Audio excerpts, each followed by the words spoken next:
By 2082, healthcare will consume half of the entire GDP. Now, I find that a very disturbing thought. Howard Schultz is the CEO of Starbucks, and he recently announced that he's now spending more on health insurance than he spends on coffee. And that means that Starbucks is basically a health insurance company with a sideline in Frappuccinos. And by 2082, the entire U.S. economy will effectively be a healthcare industry with a sideline in weapons, tourism, and financial services. That's not a sustainable economy. So what can we do? The first thing we can do is ask our presidential candidates to start talking openly about cost and what they can really do about it. Now, it shouldn't be that hard to really sort of think conceptually, theoretically, about how to control costs. I mean, there's this piggy bank out there full of $700 billion. And it's care that you probably wouldn't want if you understood that it increases the risk to you every time you go into the hospital. That $700 billion is more than enough to cover every American who's uninsured with plenty left over. And we're a long, long ways from having to talk about rationing. Number two, we have to cover everybody. I don't care how we get there. Mandates, no mandates, Medicare for all. It just has to be done. And not just because it's the moral thing to do. It's the right thing to do from an economic standpoint. Number three, we need a Manhattan Project for medical evidence. Half the time your doctor is flying blind, and we need to publicly fund a crash program to find out what works and what doesn't in medicine. And then we need to stop paying for the stuff that doesn't work. And finally, we need to pay for health care in a completely different way. We need to pay for value, not volume.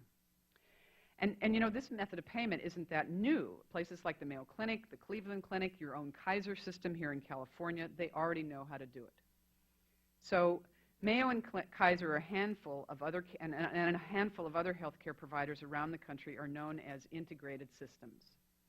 They pay their doctors a salary, and they measure the health of their patients. They expect their doctors to provide you with coordinated care where the doctors are acting like they're on the same team. I mean, right now, healthcare is supposed to be a team sport, and everybody's running their own play, and there's no quarterback. So they make sure that care prevents you from getting diabetes in the first place, and if that fails, they try to coordinate care that controls your disease by making sure all of your doctors know the same play.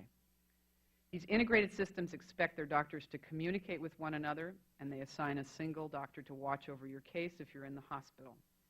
Because their care is integrated, they can do it better, and they do it cheaper.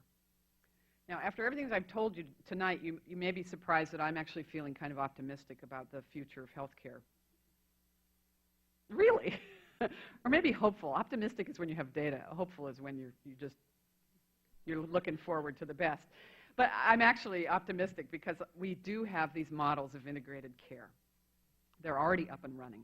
But mostly I'm optimistic because I've spent the last 3 years traveling around the country talking to doctors and patients, and your doctors want to do the right thing.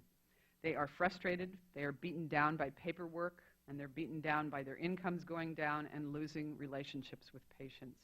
And most of them would welcome a system that works better than the one we have, but they're afraid to give up the current system for fear what replaces it will be worse. Now, the current system is probably going to get worse before it gets better.